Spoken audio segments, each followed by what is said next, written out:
Hello, ladies, gentlemen, and non-binary pals. Welcome to the RWBY Radio Podcast for RTX at home. We all thought we were going to miss it, and now, technically, we're all going to RTX together. Huzzah. Joining me are the wonderful, the amazing, the awesome duo of Xiao Long and Ceni. Woo! Hey! Promise not to ruin your podcast this time. We'll try. I doubt that will happen, he says. So, RTX at home, we've all managed to get to watch the RWBY panel and the other two RWBY panels. He says now, worried that I've missed one. What have you two thought so far of it? Of all the new information we've been given? I think they have certainly built up the hype for Volume 8. Not that there wasn't already hype, but the confirmation of obviously the premiere date, the episode number, 14 episodes, and the way that the crew has been talking about it, been like, yeah, it's a volume. It just gives me anxiety, but in a good way. Yeah. I feel like the way that Eddie was like talking about it in the panel just really like piqued my interest for just how much we're in for this year with this volume. I'm really excited to get into it because I just can't wait to see what the hell they've done. Oh yeah, it feels like, especially considering this year, it feels like it's been so long since like we had like a proper like RWBY stuff, despite the fact we did have what was it, San Diego Comic-Con? What was that, only 2 months ago, 1 month ago? It feels like it's been an age. It? Yeah, I know, this year's a time loop. Yeah, that feels like it was like last year.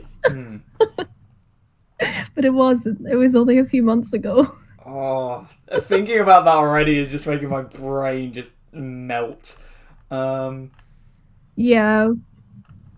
So we have announcements of the release date. We had a sneak peek. We got the trailer. We also got a few of the sort of behind the scenes. I wouldn't really call them hints, more as just some kind of their work process, having to work from home, of course, as well as a few mentioned little tidbits of other stuff. I suppose the best place to start would be with the trailer. Yeah. Which is terrifying. It's only, if I remember correctly, 44 seconds long. They packed a lot in that 44 seconds, though. Oh, yeah. Oh, yeah. 44 seconds, instantly starting with spoilers if you haven't seen it. It's on YouTube. Go watch it now. We start with Whale Grimm and Salem on a boat, what seems to be a throne made out of bone with blood covering the bottom of it. That's... She's a goth queen. She honestly is the blueprint for the goth queens. It really is. Then we have Yang running through Mantle. Then she's with the lads. Alone. Yeah, she's alone. Yes. Then she's with the lads in what I guess is Pietro's workshop, because it seems to have the same sign on the door saying days since last, is it problem or madness? 0. I think it's nonsense. It might actually just be nonsense. I think it's I can't remember. nonsense or shenanigans or something like that. Shenanigans sounds right. I don't know. Days I'll be since totally wrong. Penny was last destroyed. 0. Well, I've set the tone, haven't I? Then we get glimpses of Yang, Jean, and Ren on the awesome hover. Is it the Rhino hover bikes that we saw in the other clip? Yeah. Chasing some sort of flying Grimm. We get shots of Grimm around Mantle. We get the other team of Ruby, Penny, Weiss, Nora, and Blake standing off against someone, of which the new hair models. So good. It's such a small touch, but...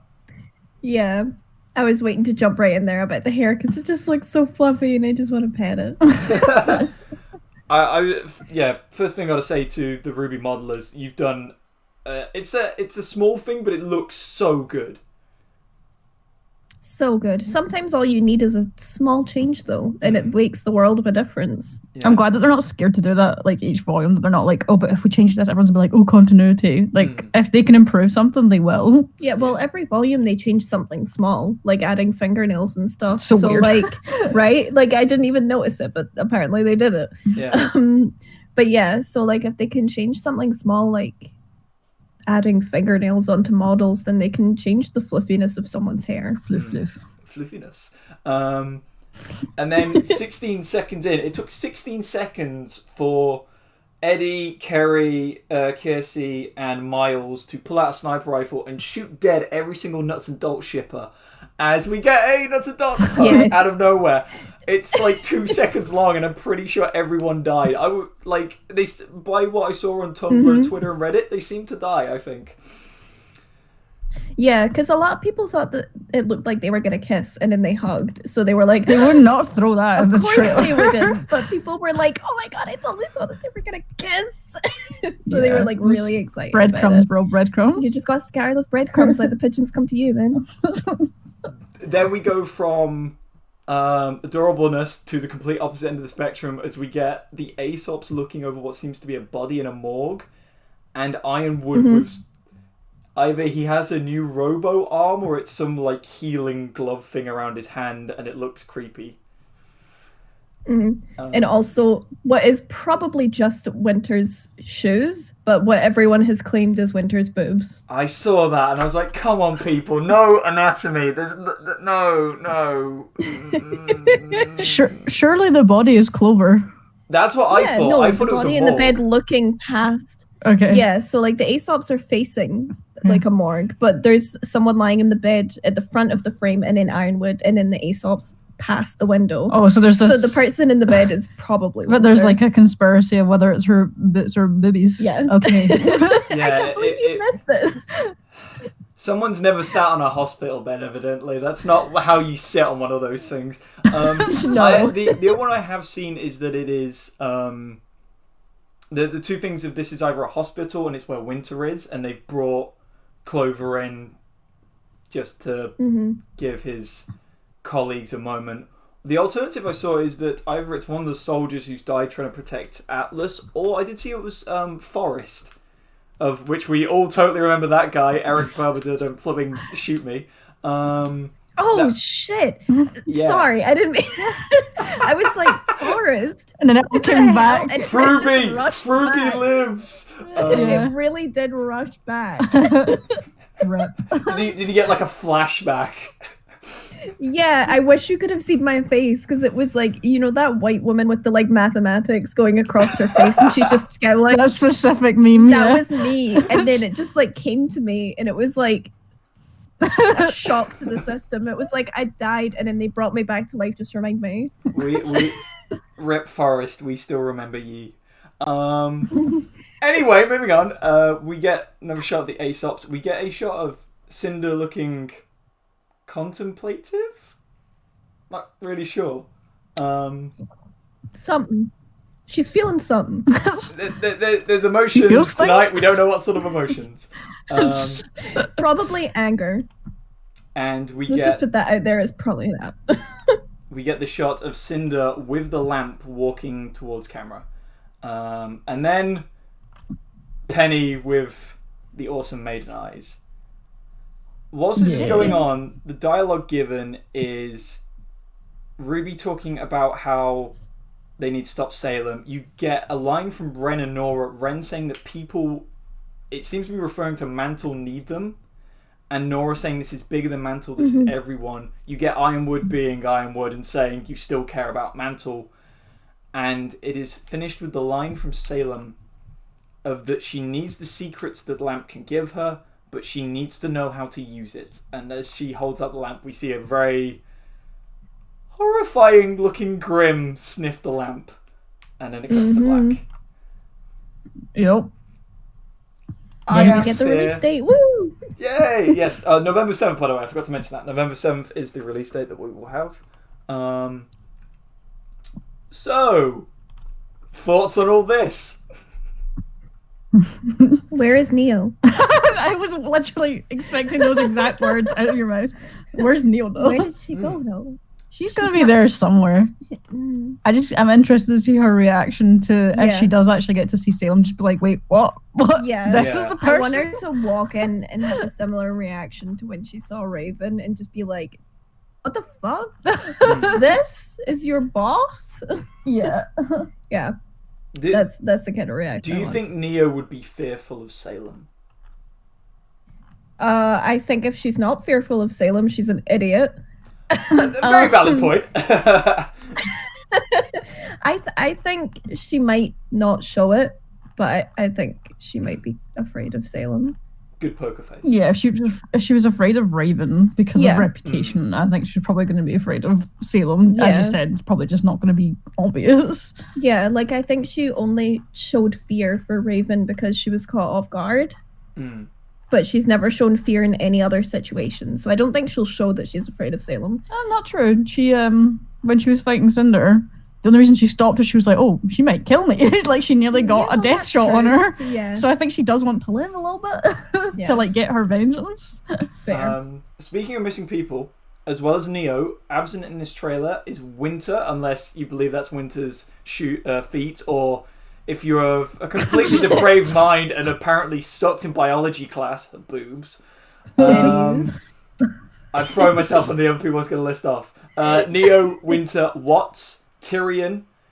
I don't think we see Robin. Pietro. Robin. Crow. Yeah. And Crow. They're all absent. Yeah. Which is actually quite a lot. And Maria, actually. We don't see Maria.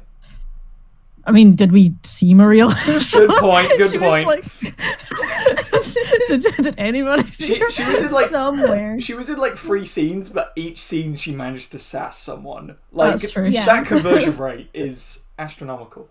Yeah. I hope to be just like her when I'm old. Yep. The big thing that's come out of this trailer is that it's clear that at least this has been said it's going to be set over roughly 48 hours. It's a 2-day period that the entire volume will be set over. Which, for one, is terrifying enough. It's clear that at least for the start of it, it would strongly hint the start of it, they're going to be split into 2 teams. One which I like to call Yang and the Lads. Team Orgy, right? No. No, Yes. no. We literally No. talked to Jessie about this on Friday and she said no. Sorry. Is this going to be Osmosis 2.0? Is it going to be No. Orgy? Is this what's going to derail the podcast? No. No orgies to derail the podcast. I mean, orgies do derail things. Jesus Christ. So you know how last time I was like, this is who I chose to marry? Maybe this is the straw that breaks the camel's back. Would imagine if there was orgies happening, it'd probably be quite bad for a marriage. Or maybe very healthy. Oh, Jesus. Anyway, this isn't this kind of podcast. So, where were we? I can't breathe. 48 hours, that's right. That's where we were. A 48-hour orgy, Jesus. No! Oh my I just God. spat water across my room. God damn it. Jesus. Will we ever be able to get through a podcast without inappropriate jokes about something? No. At least the last one took like 50 minutes. This one took 14. Well, we're setting it. Setting that bar high. Yeah, it's always at least 15 minutes in. Anyway, Let's continue. so I'm going to call them Yang and the Lads for now. You can use alternate you. names if you wish. But not the forbidden one. And the other team being Ruby, Penny, Blake, Nora, Weiss. Yes. With Yang's team going down to Mantle and seemingly Ruby's team going up to Atlas. It's not known if this is a tactical one, if they get split up, whatever reasons. What do you guys think on the splitting up of them? And especially the team composition. Composition. That word, yeah, that one.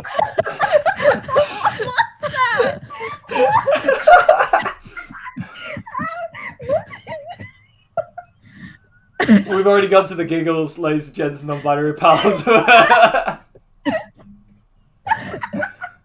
Sorry. What was that? What accent were you trying? I don't know, vaguely foreign. Jesus. Anyway, the composition of the teams. Yeah, that. Any thoughts?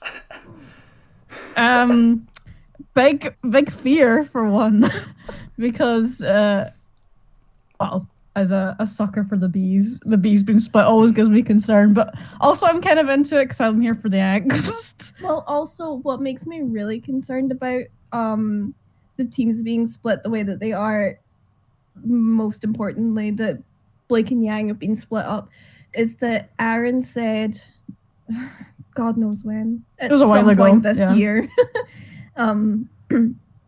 that when she was filming, Recording. when she was recording, that she was doing a lot of crying and screaming. So I'm like worried. Like, what's that all for? And why have they split them up? I just want the angst, though. I'm really here for I'm it. here for the angst, but I also don't want it because No, they've you been do. through enough. You do. But I like it. But they have been through enough. The two sides of your brain. Yeah, like I want the angst. I think it would be great. It would be really juicy and I want to see it. But also, like, one just got rid of their abusive ex and was stabbed again in the same place by that same person. And Yang's already lost an arm and has still got long-lasting damage from that. So, like, how much more are you going to put them through? It has to be a bit of a grinder, though, because of the situation. Like, I think know. everyone's going to be put through the ringer a lot this volume. Well, yeah, because they've already been through so much. Yeah. Like, all of their auras are, like, down. Yeah, the need to sleep is so real. They've not slept since the Schneeman. Like, Yeah. So, like, it's not going well for them right now, and it's worrying. yeah, I'm very interested to see how they pace all of this out with the Yeah. split teams and how, if we're going to switch perspectives like every episode, or if it's going to be like a mishmash each episode. Really cool to see how they do it. The other things that I come from this team composition is, one, Renora also split up. Yep. The Concern. other one I've got is, this got wildly overreported. It was a panel a while back. I can't remember for which one, but it was the cast of, it was Barbara, Aaron, Cara, Lindsay. And Lindsay and Barbara were talking about how there'll be disagreements in the group, which immediately on Twitter became, the group's going to fight each other, Yang and Ruby are going to go to blows or something. It got instantly overblown.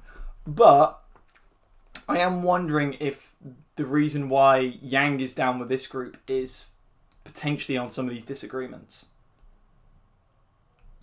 Maybe not initially. I don't know. I feel like that's more of an actual just strategy.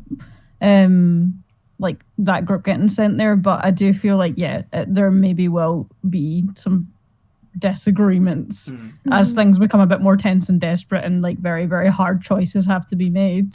That there will be disagreements on like the way forward. I mean, you kind of see it in the trailer. Like there's obviously people that are like, Mantle, the everlasting kicking bag of Volume 7 continues in Volume 8, and it's like, oh, Mantle? You still care about Mantle? Like there'll be people that will be like that, and then there'll be people that are like, oh yeah, but like if we lose sight of this, then what good are we? Yeah. I was, Like, the. sorry. Yeah. Sorry. No, go ahead. No, I was gonna say, like, just much to what Kelly said, like, there are gonna be people that'll say, like, we gotta protect Mantle because obviously that's where all the Grimm are coming in. They're gonna get, like, kicked the most. But then if you don't protect Atlas and then Atlas falls, then that'll still affect Mantle and then it'll also affect Atlas. But then, as pointed out in the trailer, like, this is an everyone problem. Like, Salem is an everybody's problem. So, like, where do you draw the line? Where do you focus your attention? Because at the end of the day, it's going to affect everyone. So how do you pick and choose what you're going to focus on? You know? The prevailing theory I personally buy into is the one you mentioned just there for a moment, Xiao Long, is that I believe it's a tactical decision. Because if you look at the team compositions, I said it right, the ground team are fighters who are not as, I would say, mobile and are mostly brawlers. Oscar has no long-range abilities that I know of. Jean's getting better. He's still Jean, though.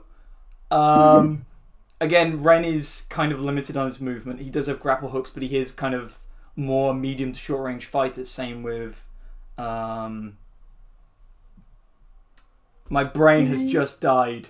She's one of the main characters. What am I doing? Yang! Holy... Oh, God. Do you want to know what was going through my brain? That team name was going through my brain again and again and again. Why did you do this to him? Come on. Anyway. Sorry. Trying to do their job. Anyway.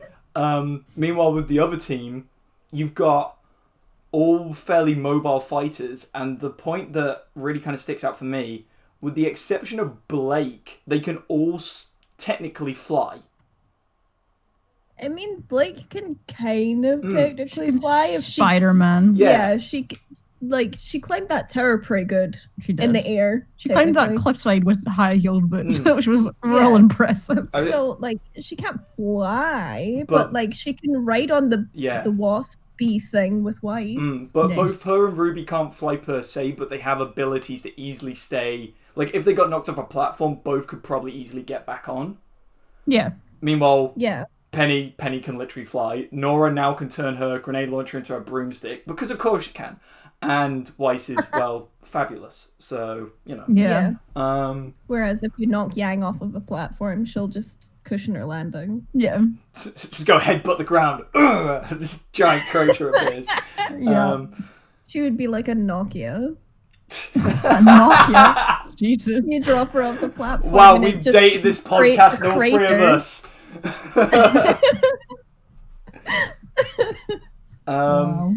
Speaking of the teams, there's an interesting bit as you watch Yang, Jean, and Ren hoverbike out away from it's only for a second, but you see they're leaving both Mantle and Atlas going out into the tundra. They are chasing a flying Grimm that we see in an earlier shot.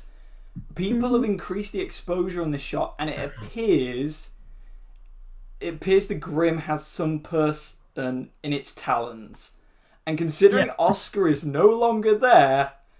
What? Wait, you've not seen this? Oh my God. You've not seen the memes? Shit, man, what? Oscar getting picked up by Grimm and flying away. Oh, shit. For real getting kidnapped this time. Okay. This feeds in, I think, directly to the bit with Salem saying, I need to know how the lamp works. Who better to ask than Osborne? It's is it the third episode of Volume 6 where there's we find out about Salem's backstory and Ozma's. It's said in that Ozma told her about the relics. It's evident he didn't tell her how exactly they worked, or he didn't know at the time how they worked. Yeah. And so, evidently she's gone after Oscar knowing it's the next person. This brings me to something that I've noticed with the other trailers. I have a strong feeling all this footage is from the first probably 6 episods.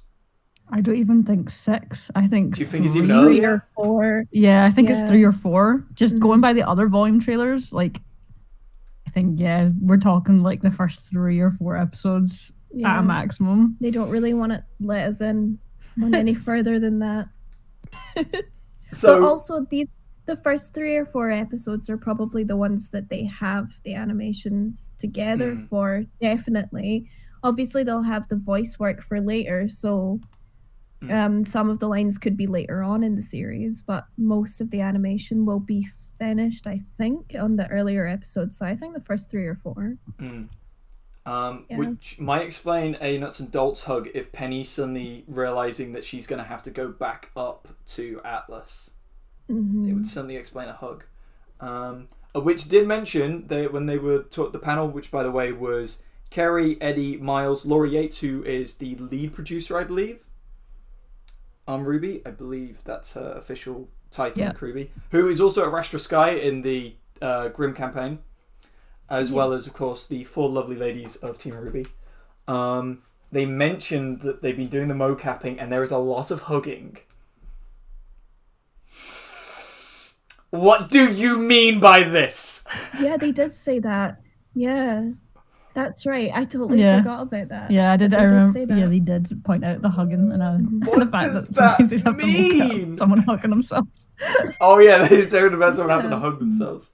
Yeah, big stats. I mean, I guess it just means there'll be a lot of people having to split off from each other or like going into very dangerous situations where a hug is warranted, you know? It'll be very different from the hugs that they gave each other when they met up again. After the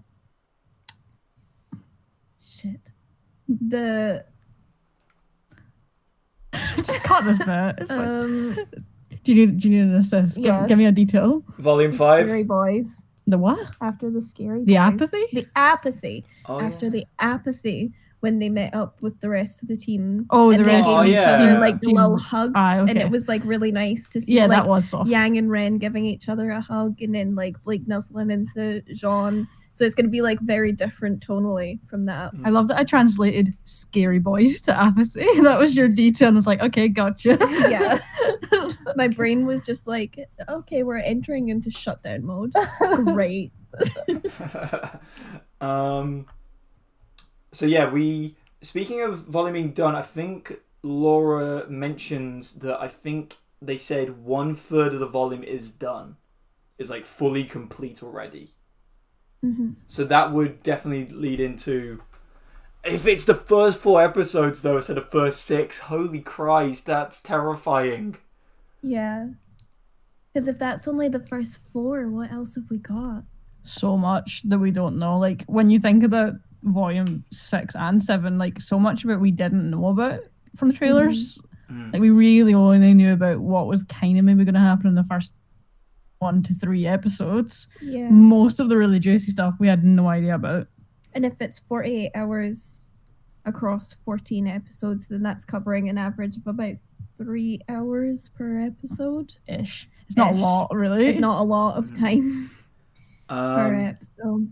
I will say, there's an interesting detail / theory I have already in my crazy list of theories.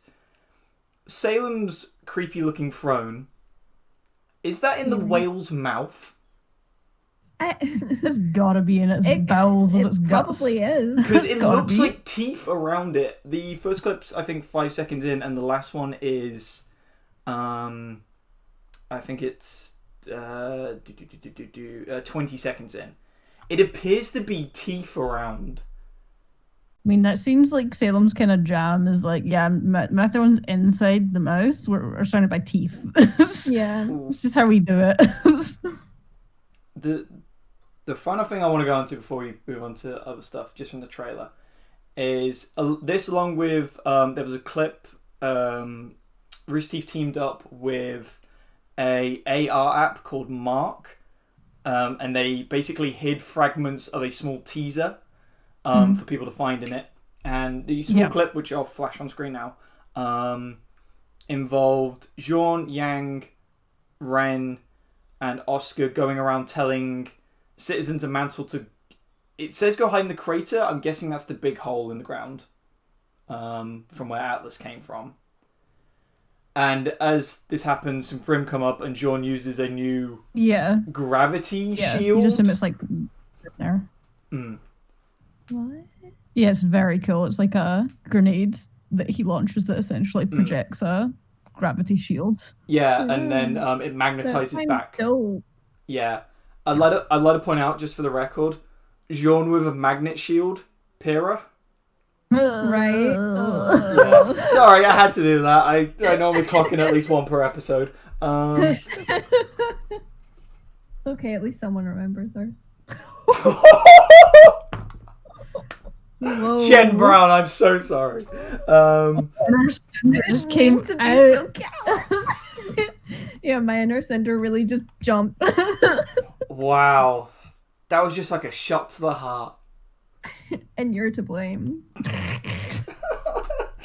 We're all over the place today. It's fantastic. Yeah, we are. Um, I think this might be our most chaotic yet. it's increasing. Yes. Hang on, I was just flicking through actually. The big, scary, weird, Grimm flying dinosaur dragon thing, whatever it is, whatever seems to have Oscar. I've actually flicked back. The clip where you see it first, only for a split second, it's chasing Yang on her bike, and it appears to be just Yang. There doesn't appear to be anyone on the back of her bike. So maybe it's already picked them up. It's got nothing in its talons, though. Yeah, it would have pieced out as soon as it got them. Maybe it's trying to hunt them all. Maybe they've removed Oscar from this scene as a way of, like, subdivision. Maybe they do possible. that sometimes to not give away things. They'll take elements out. Yeah. So that's enough to terrify the living bejesus out of me. We do get awesome, cool Penny flame eyes though, which are even cooler than before. Yeah. Yeah. I don't know if they've changed it at all. They but have it looks cooler. It looks a bit more vibrant, doesn't it? Like, yeah. my brain went to fiery. Great descriptor. Fire looks fiery. Anyway. This fire looks particularly fiery fire today. The last thing I wanted to bring up was that the final shot we have of Volume 7 is Salem's giant army bearing down on the city of Atlas and Mantle. And it seems clear that from the first few episodes, it is not there. Or seemingly it's a distance back. Mm-hmm. My question is for the two of you, is do you have any theories on why? I think that Salem knows that she could rip the city apart, but would that necessarily give her access to the relic, which is behind the door? Yeah. I think she's playing the long game. Yes, she's here and she's showcasing her strength and knows that she could wipe them out without too much effort, but like I don't think she's going to get what she wants if she does it that way. Yeah. So I think she's basically posturing and being like, this is what's going to happen to you if you don't give me what you want. Yeah. But yeah. She's playing the long game and she's playing it through fear. Yeah. I think Oh, sorry. Sorry, no, what were you going to say? No, go ahead. Apologies. Probably I'm going to derail it, so... Go for it. You know what this podcast is like. We can't even see the rails at this point. They're gone. Yeah, I think she's playing the long fear game. I think she's holding back so that she can cause chaos and fear in Mantle and Atlas, which gives a greater opportunity for the Grimm to already go in and wreak havoc on anything that she can't access because she's on a huge whale. She's on a whale. But it's basically like when you're playing chess and you send the pawns in, like she's letting them control it because they're all so afraid that they're going to bring all of the Grimm in. The Grimm are going to take over like most of the groundwork, so she doesn't even need to do anything. And she's probably hoping that without even doing anything that they'll come to her and be like, what do you want? We'll just give it to you. Just stop attacking our people. Essentially trying to... Well, probably not literally, because it has said that Atlas has its own food supply, but trying to basically starve them out. Surround them and you can't move. Because there'll be like the ground Grimm that'll go in. You're kind of like, what, Beowulfs? Is that what they're called? Yeah, and the saber ones. But we know that she has the flying monkeys and stuff, so they'll be able to access Atlas. And, you know, there'll be people in Atlas that are like, oh, well, whatever, if they attack Mantle, whatever, we'll be fine because we have a food supply, we're up here, it doesn't bother us. But then if there are flying Grimm that can access it, then they'll act very quickly to stop that because it's people with power and money and very influential, so they'll have a lot of say in what can happen. I was gonna say, I had a theory far before we saw the trailer that Penny was instantly going to go back, realizing the army was here, and they might move Atlas anyway. That theory, of course, like 99% of every single theory I've ever come up with has been shot down by this, because we see that Atlas has not moved, at least by whenever Yang, Zhorn, and Ren are shooting off into the tundra. The only other one I've heard is that potentially they've said that Ironwood moaning like a little rude word, saying that his force is depleted. I did see one that potentially his forces have like enough strength to hold her off for now. They like repel a first attack, but that's it. Like that's all they have strength for. Yeah. However, I do buy that Salem just waiting, because there's one line from Volume 3 that sticks in my head. Mm-hmm. No, it's Volume 2 even, I think. It's either Volume 2 or 3. Ooh. It's Cinder in the dorms talking with Emerald and Mercury. And Mercury says something along the lines of, why don't we just beat them? And Cinder saying, it's making your opponents seem helpless, like they've got no choice, and then crushing them. And that seems to stem... I don't know why in my head, I can just imagine her learning that sort of lesson from Salem. 3. Yeah, Oh, yeah. definitely. Yeah. Because she wants to think that she's the all-powerful one. She isn't, realistically. But she's learned it somewhere. Yeah. So, Cinder or Salem? Cinder. Okay. So who better to learn it from than someone who literally can't fucking die? She's stubborn. Yeah. I am terrified. Mood. Aside from, of course, the big trailer announcement, the other major one we got is that RWBY are developing alongside WayForward and Arc System Works a new RWBY video game, which is slated to drop 2021. Massive asterisks on that one by Kerry saying it is a potential 2021. We do not know. If you do not know, WayForward are known mostly for Shantae and River City Girls. I said it far too quickly there. Which are also 2D kind of platformer beat 'em ups, which are both quite entertaining games. And Arc System Works have worked with RWBY before. They do Blaze Blue Battle Tag, which is a 2D fighter, which had RWBY characters in. I believe it was Team RWBY and Neo, I think, were the 5 characters.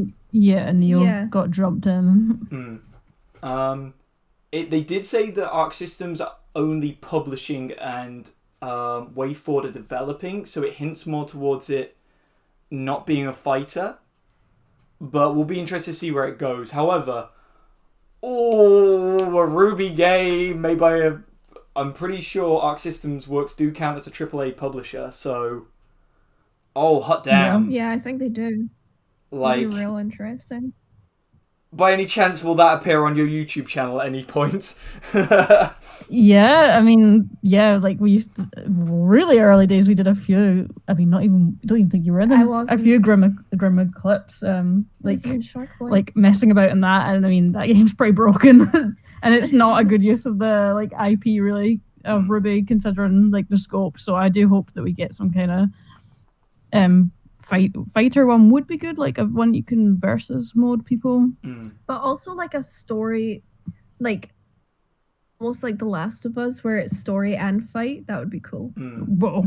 Okay. I get the feeling it's probably going to be a 2D sort of side-scrolling beat 'em up, or not so much 2D beat, like that sort of style, like Shantae, because WayForward are developing it. I also think the reason they won't make a fighter per se is because they have characters in Blaze Blue. It might be when Blaze Blue 3 comes out, there'll be more RWBY characters in that.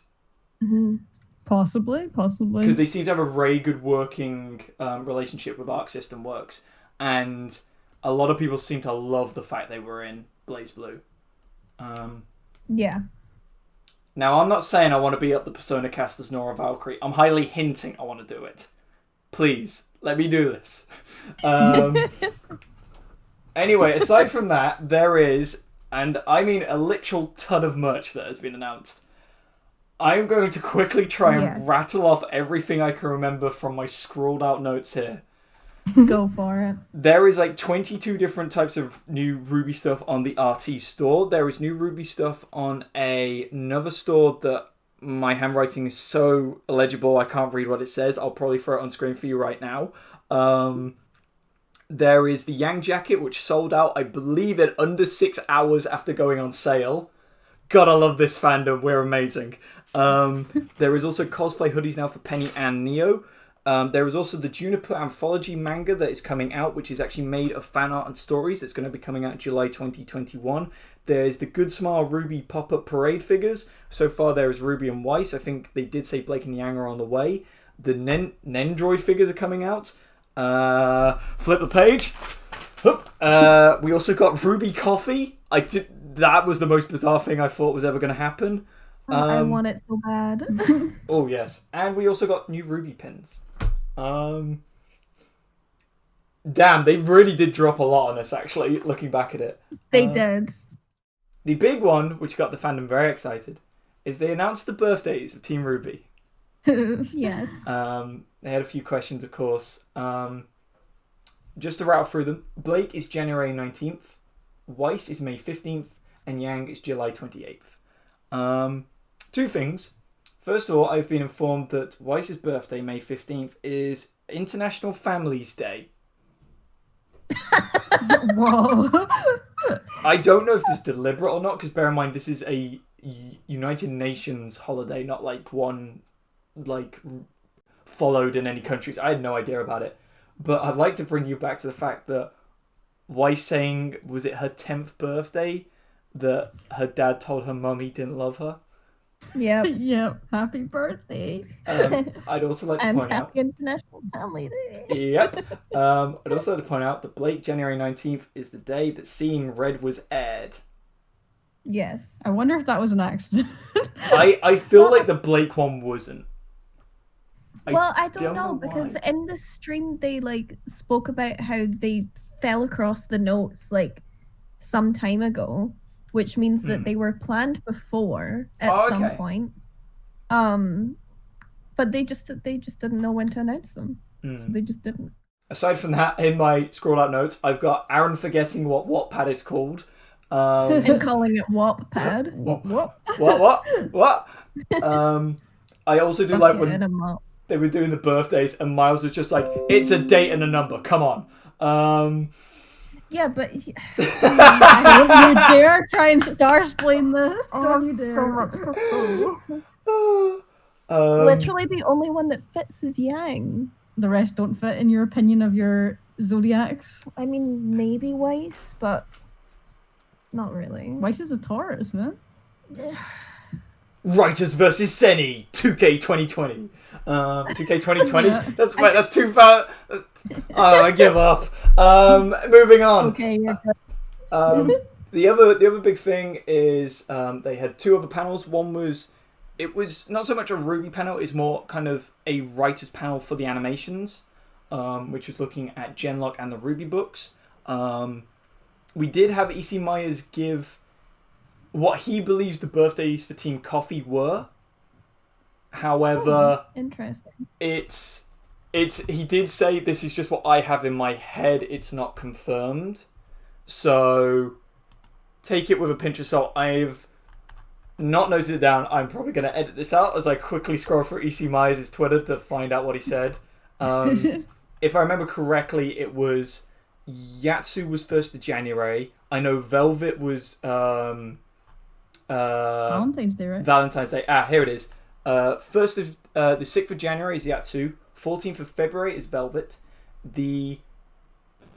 Hang on, sorry, I'm trying to work out is this American dates or everyone else date style? Oh, America. Wait, no, it's the 22nd of November. My brain took ages to realise there's not 22 months in a year. So who's the 22nd of November? Fox. And Coco is the 11th of June. However, Myers did say this is kind of his thing in his head more than anything. He, of course, answered a few other questions as well to do with that. We did also get that potentially there is a third book, again, depending on interest. So we may get a third Coffee book. Nice.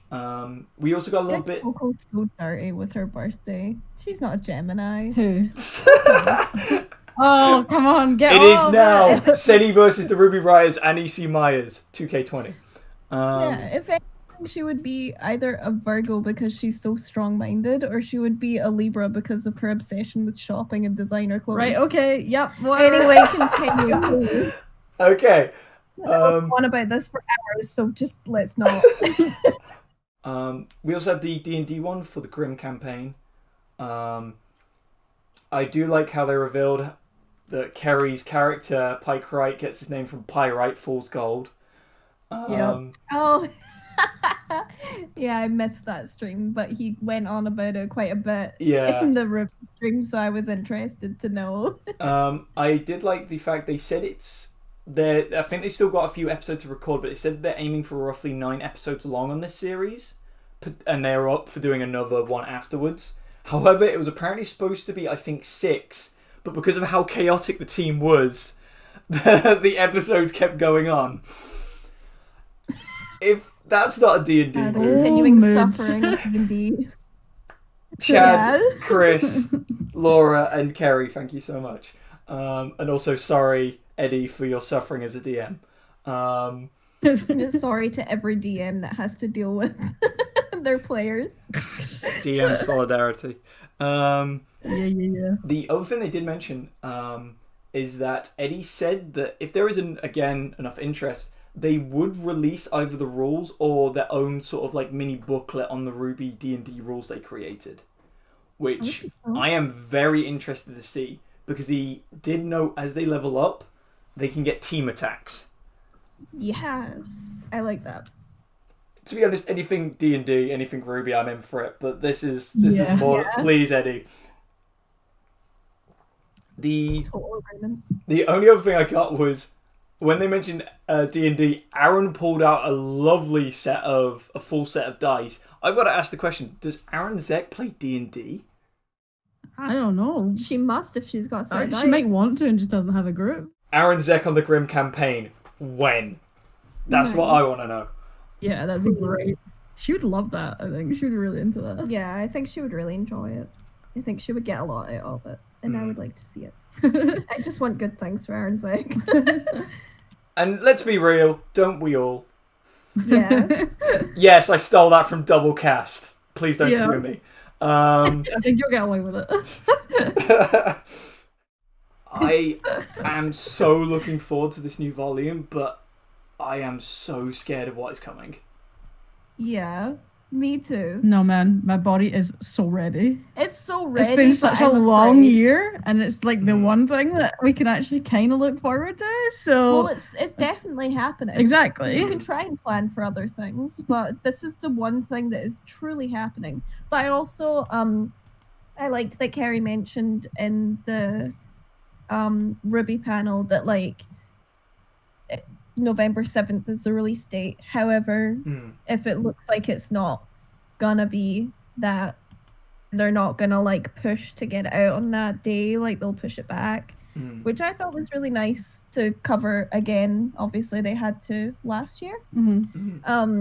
But it's nice to see that it's like a continuing thing, like it's something that they still talk about, so I was proud to hear that, because obviously the team's under a lot more pressure because it's harder to get things done by working from home and not being directly in the office with everyone else. So it was just a nice little touch to be like, hey, by the way, not pressuring everyone to get it out by then if it's not going to be ready.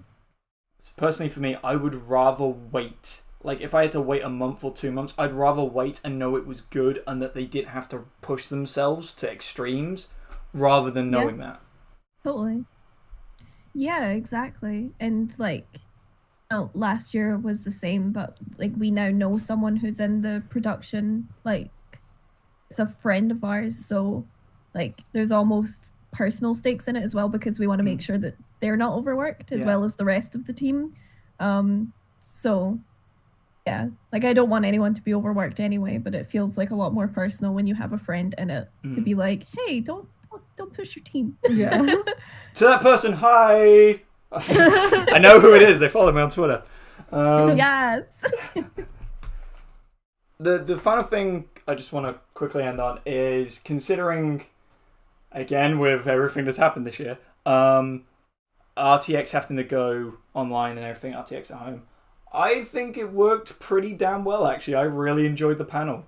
I mean, it sucked that, like, people couldn't be there in Austin and have the same atmosphere as normal, but maybe I missed it, but from what I saw in the chat, it was just a lot of people having a great time. It's been so far a blast. I managed to drop in for Red versus Blue. I'm going to try and get the Genlock one later today. Nice. It's nice to see the RWBY fandom out and happy as usual. And then just wait till Volume 8 comes and we all get depressed. Yes. Yay! And everyone starts fighting again. You say that like they're not fighting right now. I know, but usually there's like a group that I'm on, which maybe you're part of as well, but it's basically like a group when the episodes come out so people can talk like spoiler free. And there's usually always someone after an episode that's like, did anyone else think this episode was like really shit? It's like, I thought it was amazing, but anyway. Like, that's not as if to say that Rooster Teeth can't do any wrong. Of course they can. But, like, I feel like there's always someone that's just looking to criticize it for no reason. So, can't wait for that. There's always someone willing to be rude about Bumblebee, and every time I direct them back to your video essay, because there is no better argument. Thank you, because it was really well put together, and I talk about it a lot. Thanks, guys. Speaking of which, as we wrap up the podcast, thank you so much, Xiao Long and Ceni, for coming on the podcast. Once again, as always, it is an absolute treat to have you here. Thanks for having us. Sorry for derailing multiple times. It's alright, I know exactly which clip I'm cutting from this. Yay. Okay. Anyway, where can we find you guys online if people do not know where to find you and your fabulous content? Take it away. You can get both of us on YouTube at Xiao Long on YouTube and Xiao Long YT1 on Twitter. And you have a name that I'm just not even that gonna. No one can pronounce, but I'm sure you will provide a link. Yep, I'm just gonna throw it on screen now. Yep. Thank you. Yeah. Just letters. We also have a Patreon, which is under Scottish Yang's the Patreon. Scottish Yang. Yeah. Just in case anyone wants. Anyone and I wants. think that's it. We're also on Twitch and under Ceni_Kelly. Oh gosh, Twitch. But we don't really post on there very much. But we have it. All the links will be below. Thank you. Aside from that, do you have anything else to say? Oh god, she's leaning forward. no, I'm good. Nope, just hype for the volume. Nothing rude. What was that lean for? Just to scare you, to be honest. You're literally right. So, just to derail it once more. It's currently pitch black outside, and we forgot to switch any lights on before we started, so the only light that we have is the red light from our microphone. So when Kelly leaned forward, there's just this ominous red light on her while she's like rubbing her hands together. It just looked very devilish. Are you doing your best Salem impression? I was gonna say, channeling the Goth Queen. The blueprint. The blueprint Goth Queen. No, I don't think we have anything else to say. You can wrap it up now. Thank you, ladies, gentlemen, and non-binary pals, for tuning in for the RWBY Radio Podcast covering RTX, this time at home. My wonderful guests, Xiao Long and Ceni, thank you so much for joining me. Thanks for having worries. us. Please remember, tag your spoilers, be nice to each other, always be RWBY, not Salem, and I hope each of you enjoy RTX and have a wonderful week. Goodbye.